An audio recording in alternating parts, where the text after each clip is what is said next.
ಆದ್ಯ ನ್ಯೂಸ್ಗೆ ಸ್ವಾಗತ. ನಾನು ನಂದಿತಾ. ಕೇಂದ್ರ ಸರ್ಕಾರವು ಉದ್ಯೋಗ ಖಾತ್ರಿ ಯೋಜನೆಯಲ್ಲಿ ಕ್ರಾಂತಿಕಾರಿ ಬದಲಾವಣೆ ತಂದಿದ್ದು, ವಿಕಸಿತ ಭಾರತ ಗ್ಯಾರಂಟಿ ಎಂಬ ಹೊಸ ರೂಪ ನೀಡಿದ್ದು, ಈ ಯೋಜನೆಯ ಲಾಭಗಳನ್ನು ಜನರಿಗೆ ತಲುಪಿಸುವ ಹೊಣೆಗಾರಿಕೆ ಪ್ರತಿಯೊಬ್ಬರ ಮೇಲಿದೆ ಎಂದು ಬಿಜೆಪಿ ಮುಖಂಡರಾದ ಮಾಡಾಳ್ ಮಲ್ಲಿಕಾರ್ಜುನ್ ಹೇಳಿದರು. ಶನಿವಾರ ಪಟ್ಟಣದ ಪ್ರವಾಸಿ ಮಂದಿರದಲ್ಲಿ ಸುದ್ದಿಗೋಷ್ಠಿಯಲ್ಲಿ ಮಾತನಾಡಿದರು. ಪತ್ರಿಕಾಗೋಷ್ಠಿಯಲ್ಲಿ ಬಿಜೆಪಿ ತಾಲೂಕು ಘಟಕ ಅಧ್ಯಕ್ಷ ಮಲಾಳ್ ಕುಮಾರ್, ನಗರ ಘಟಕ ಅಧ್ಯಕ್ಷ ಕುಬೇಂದ್ರಜಿ ರಾವ್, ಮಹಿಳಾ ಘಟಕ ಅಧ್ಯಕ್ಷೆ ಶಶಿಕಲಾ, ನಗರ ಘಟಕ ಅಧ್ಯಕ್ಷೆ ರೂಪಾ ಸೇಠ್, ಕಮಲಾ ಹರೀಶ್, ನಾಗರತ್ನಮ್ಮ, ಉಮಾ, ಪುರಸಭೆ ಮಾಜಿ ಅಧ್ಯಕ್ಷೆ ಲಕ್ಷ್ಮೀ ದೇವಮ್ಮ, ಮುಖಂಡರಾದ ದಿಗ್ಗನಹಳ್ಳಿ ನಾಗರಾಜ್, ಪಟ್ಲಿ ನಾಗರಾಜ್, ಗೋವಾಲಶಿ ಅವಿನಾಶ್, ಬಿಲ್ಲಳ್ಳಿ ನಾಗರಾಜ್, ಸಂಗಮೇಶ್ ಹಾಗೂ ಕಾರ್ಯಕರ್ತರು ಇತರರು ಹಾಜರಿದ್ದರು. ವರದಿ ಸತೀಶ್ ಎಂಪವರ್, ಚನ್ನಗಿರಿಯಿಂದ. ಆ ರೀತಿಯಲ್ಲೂ ಸಾಧ್ಯವಾದಷ್ಟು ಮಟ್ಟಿಗೆ ಸರಿಪಡಿಸಿ ಒಂದು ಹೊಸ ಯೋಜನೆ ಕೊಟ್ಟಿದ್ದಾರೆ. ಆದರೆ ನಮ್ಮ ಕಾಂಗ್ರೆಸ್ ಮಿತ್ರರು ಇದನ್ನ ಅಪಪ್ರಚಾರ ಮಾಡಿ ಸರ್ಕಾರಿ ಹಣ, ನಮ್ಮ ಕರ್ನಾಟಕ ಸರ್ಕಾರದ ಹಣದಲ್ಲಿ ಅದನ್ನ ಅಪಪ್ರಚಾರಕ್ಕೆ ದುರುಪಯೋಗ ಮಾಡ್ಕೊಂಡಿದ್ದಾರೆ.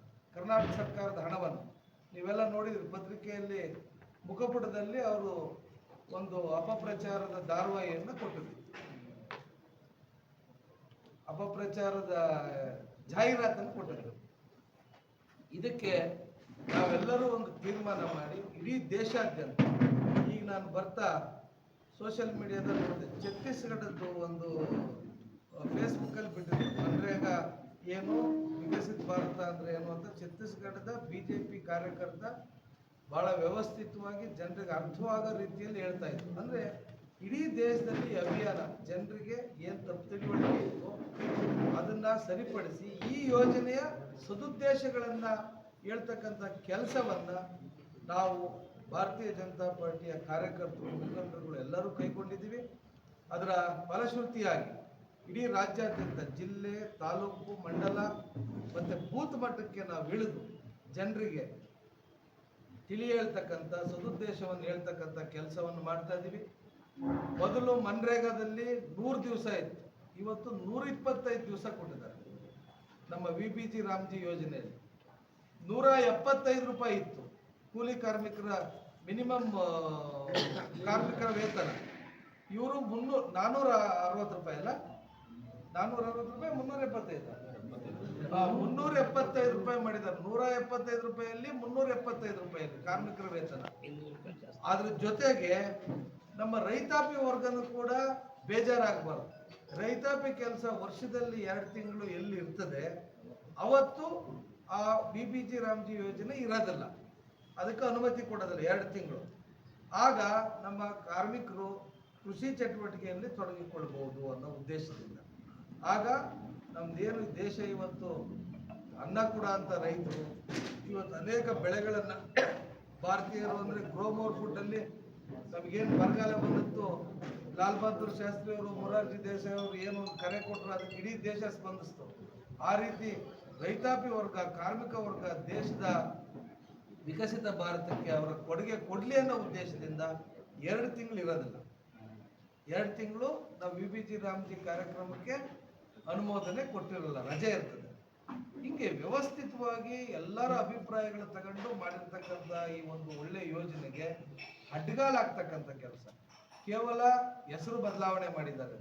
ಅವ್ರಿಗೆ ಗಾಂಧಿ ಅಂದರೆ ಮಹಾತ್ಮ ಗಾಂಧಿ ಬೇಕಾಗಿಲ್ಲ, ಮಹಾತ್ಮ ಅಂದರೆ ನಮ್ಮ ಏನು ಬಾಪೂಜಿ ಅಂತ ಹೇಳ್ತೀವಲ್ಲ ಅವ್ರು ಬೇಕಾಗಿಲ್ಲ, ಗಾಂಧಿ ಹೆಸರು ಬೇಕು ಕಾಂಗ್ರೆಸ್ನವ್ರಿಗೆ ಅಷ್ಟೇ. ಅದು ಮಹಾತ್ಮ ಗಾಂಧಿ, ನೆಹರು, ಇಂದಿರಾ ಗಾಂಧಿ, ರಾಜೀವ್ ಗಾಂಧಿ, ಈ ಗಾಂಧಿ ಮಾತ್ರ ಬೇಕು ಅವರಿಗೆ. ಆ ಉದ್ದೇಶದಿಂದ ಆ ಗಾಂಧಿ ಹೆಸರು ಇಟ್ಕೊಂಡು ದೇಶದಲ್ಲಿ ಕಾಂಗ್ರೆಸ್ ಸರ್ವನಾಶ ಆಗ್ತಾ ಇದೆ, ಅದು ಕೂಡ ಅವ್ರಿಗೆ ಅರಿವಿಗೆ ಬರ್ತಾ ಇಲ್ಲ. ಇದು ಒಬ್ಬ ದೇಶಭಕ್ತರು ಮಾಡ್ತಕ್ಕಂಥ ಕೆಲಸವನ್ನ ನಮ್ಮ ಕೇಂದ್ರ ಸರ್ಕಾರ ಎಲ್ಲರೂ ಸೇರಿ,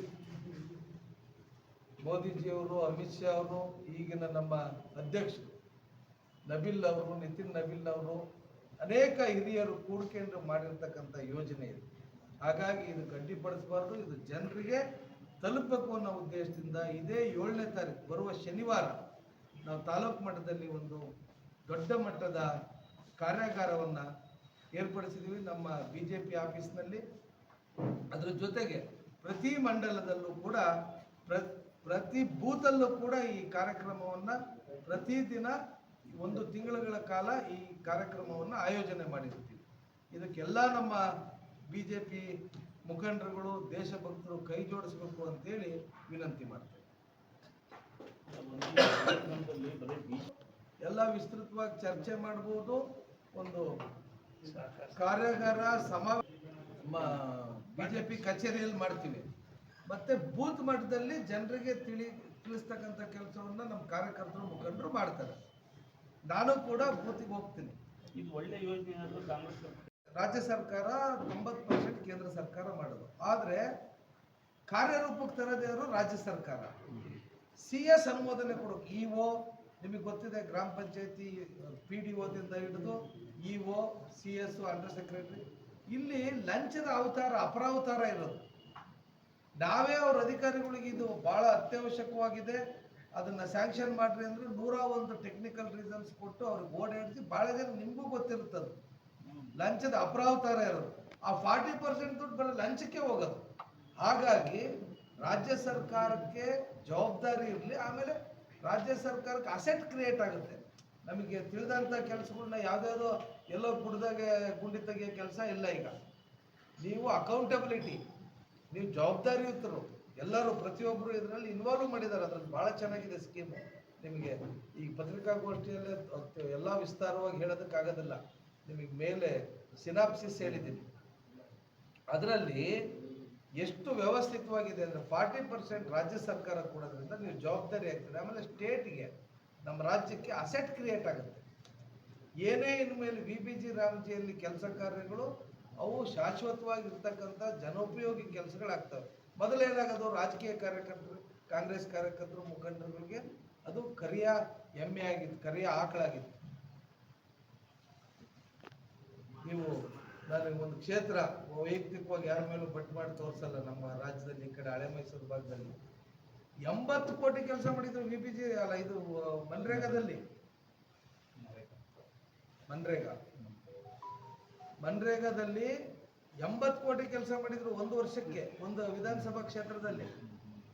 8 ರೂಪಾಯಿ ಕೆಲಸ ಆಗಿಲ್ಲ. ಎಲ್ಲ ಇದು ವ್ಯವಸ್ಥೆ ನಿಮಗೆ ಗೊತ್ತಿದೆ. ಇಂಥ ಪೋಲ್ ವೇಸ್ಟ್ ಆಗೋ ದುಡ್ಡನ್ನು ತಡೆಯೋದಕ್ಕೆ ರಾಜ್ಯ ಸರ್ಕಾರನೇ ಅದನ್ನ ಕಾರ್ಯರೂಪಕ್ಕೆ ತರಬೇಕಾಗಿರೋದು. 90% ಕೇಂದ್ರ ಸರ್ಕಾರ 10% ಕೊಟ್ಟು ಇಲ್ಲಿ ಅಧಿಕಾರಿಗಳು ತಿನ್ನಕ್ಕೆ 40%. ಹಂಗಾಗಿ ನಿಮ್ಮ ಹಣ ಇದ್ದಾಗ ನಿಮಗೆ ಜವಾಬ್ದಾರಿ ಇರ್ತದೆ. ಸ್ಟೇಟ್ಗೆ ಅಸೆಟ್ ಕ್ರಿಯೇಟ್ ಆಗುತ್ತೆ, ಮತ್ತೆ ಜನಗಳಿಗೆ ಕೆಲಸ ಸಿಗುತ್ತೆ. ವಿಕಸಿತ ಭಾರತದ ಕಡೆಗೆ ನಾವು ದಾಪುಗಾಲು ಇಡೋದಕ್ಕೋಸ್ಕರ ಎಲ್ಲ ಸೋರಿಕೆಯನ್ನು ತಡೆದು ವ್ಯವಸ್ಥಿತವಾದ ಕಾರ್ಯಕ್ರಮವನ್ನು ಮೋದಿಜಿಯವರು ಕೊಟ್ಟಿದ್ದಾರೆ. ಹೌದು, ಕೇಂದ್ರ ಸರ್ಕಾರ ಯೋಜನೆ ತಂದರೆ ಅಧಿಕಾರಿಗಳು ಅದು ಕೊಡದೇ ಇದ್ರೆ, ಅದನ್ನ ಕಾರ್ಯರೂಪಕ್ಕೆ ತರದೇ ಇದ್ರೆ ಅದು ರಾಜ್ಯ ಸರ್ಕಾರದ ಜವಾಬ್ದಾರಿ. ಜನರ ಬಗ್ಗೆ ಬದ್ಧತೆ ಇಲ್ಲ, ಕಳಕಳಿ ಇಲ್ಲ, ಕಾರ್ಯರೂಪಕ್ಕೆ ತರಕ್ಕೆ ಅವ್ರಿಗೆ ಆಡಳಿತದಲ್ಲಿ ಆಸಕ್ತಿ ಇಲ್ಲ, ವಿಫಲವಾಗಿದೆ ಅಂತ ಅದು ಜನ ಅರ್ಥ ಮಾಡ್ಕೊಬೇಕು. ಅದಕ್ಕೆ ಏನೇನು ಕಾನೂನು ಯೋಜನೆಗಳಿದಾವೆ ಅದನ್ನೆಲ್ಲದೂ ಇದೆ. ಅದಕ್ಕೆ ದುಡ್ಡು ಎಷ್ಟು ಬಿಡುಗಡೆ ಮಾಡಬೇಕು. ಈಗ ಪ್ರತಿಯೊಂದು MP ಲ್ಯಾಡ್ ಬರುತ್ತೆ, ಮತ್ತೆ ಕೇಂದ್ರ ಸರ್ಕಾರದ ಯೋಜನೆ ಬರೋಕ್ಕೆ ನೀವು ಫಸ್ಟ್ ಯೂಸೇಜ್ ಸರ್ಟಿಫಿಕೇಟ್ ಕೊಡಬೇಕು. ಒಬ್ರು ಈಗ ಯಾರು ನಮ್ಮ ರಾಧಾಕೃಷ್ಣ ಅವರು ಎಲ್ಲಿ ಗುಲ್ಬರ್ಗ ಲೋಕಸಭಾ ಸದಸ್ಯರು, ಈಗ ಸದಸ್ಯರಾಗಿ 1 ರೂಪಾಯಿ ಖರ್ಚು ಮಾಡಿಲ್ಲ. 1 ರೂಪಾಯಿ ಇದಕ್ಕೆ ಅನುದಾನನೇ ಹಾಕಿಲ್ಲ MP ಲ್ಯಾಡ್ ಅಲ್ಲಿ. ಗುಲ್ಬರ್ಗ ಲೋಕಸಭಾ ಕ್ಷೇತ್ರದಲ್ಲಿ ಒಂದೇ 1 ರೂಪಾಯಿ MP ಲ್ಯಾಡ್ ಖರ್ಚು ಮಾಡಿಲ್ಲ. ನಾನು ವೈಯಕ್ತಿಕವಾಗಿ ಅವ್ರಿಗೆ ಅದು ಇದು 101 ಹೇಳಕ್ ಹೋಗಲ್ಲ ನಿಮಗೆ. 1 ರೂಪಾಯಿ ಒಬ್ಬ ಲೋಕಸಭಾ ಸದಸ್ಯರು ಖರ್ಚು ಮಾಡಿಲ್ಲ. ಕಾಂಗ್ರೆಸ್ ಅದಕ್ಕೆ ಯೂಸೇಜ್ ಸರ್ಟಿಫಿಕೇಟ್ ಕೊಡ್ಬೇಕು. ಸಿಸ್ಟಮ್ ಇದೆ. ಅದು ಯಾಕೆ ಉದ್ದೇಶ ಅಂದ್ರೆ ಜನರಿಗೆ ಮುಟ್ಲಿ, ಕೆಲಸ ಕಾರ್ಯಗಳು ಆಗಲಿ ಅಂತ. ಇದನ್ನ ಚುನಾಯಿತ ಪ್ರತಿನಿಧಿಗಳು ನಿಮ್ಮಂತರು ನಮ್ಮಂತರು ಜನರಿಗೆ ತಿಳಿಸ್ಬೇಕು. ಇಲ್ಲಿ ಕೆಲಸ ಆಗ್ಬೇಕು. ಈಗ 125 ಆ ದುಡ್ಡು ಕಾರ್ಮಿಕರಿಗೆ ಹೋಗ್ಬೇಕು. ಇವತ್ತು ನಮ್ಮ ದೇಶದಲ್ಲಿ ಗೊತ್ತಿದೆ, ನನ್ನ ಹೆಸರಿಗೆ ದುಡ್ಡು ಬಂದ್ರೆ ನಾನು ಯಾವ್ದು ಬಿಡಿಸ್ಕೊಡ್ತೀನಿ ಬಿಡಿಸ್ಕೊಡಲ್ಲ ಅಂತ ಗೊತ್ತಿದೆ. ನಿಮಗೂ ಗೊತ್ತಿದೆ, ನಮಗೂ ಗೊತ್ತಿದೆ. ಕೆಲಸ ಆಗೋದ್ರ ಜೊತೆಗೆ ವಿನ್ ವಿನ್ ಸಿಚುವೇಶನ್ನು. ಅದಕ್ಕೆ ನಾವು ನೀವು ತಯಾರಾಗಬೇಕು. ನಾವು ನೀವು ಸೃಷ್ಟಿ ಮಾಡಿದ ವ್ಯವಸ್ಥೆ ಇದು. ಅನೇಕ ಲೋಪದೋಷಗಳಿದಾವೆ. ಅದನ್ನ ಸಾಧ್ಯವಾದಷ್ಟು ಅದರಲ್ಲಿ ವಿಕಸಿತವಾದ ಯೋಜನೆ, ನೀವು ಅದ್ರದ್ದೆಲ್ಲ ಡೀಟೇಲ್ಸ್ ಕೊಡ್ತೀವಿ ಅವತ್ತು. ಕಾರ್ಮಿಕರು ಅದನ್ನ ನಾವೆಲ್ಲ ಈಗ ನಮ್ಮ ಕಾರ್ಯಕರ್ತರು ಹೇಳ್ತಾರೆ, ಆದ್ರೂ ನಾವು ಹೇಳಲಿ ಬಿಡ್ಲಿ ಅವ್ರು ಇಟ್ಕೊಂಡು ಏನ್ ಇಟ್ಕೊಂಡೇ ಮುಂದಕ್ಕೆ ಕೊಡೋದು. ಅವೆಲ್ಲ ಮುಂದಿನ ದಿನಗಳಲ್ಲಿ ಸರಿಯಾಗ್ತಾ ಹೋಗುತ್ತೆ. ಶಕ್ತಿ ಮೀರಿ 13 ವರ್ಷ ಈಗ ಮೋದಿ ಅವರು ಬಂದು ನಮ್ಮ ವಾಜಪೇಯಿ ಅವರು 5 ವರ್ಷ ಸಾಧ್ಯವಾದಷ್ಟು ಮಟ್ಟಿಗೆ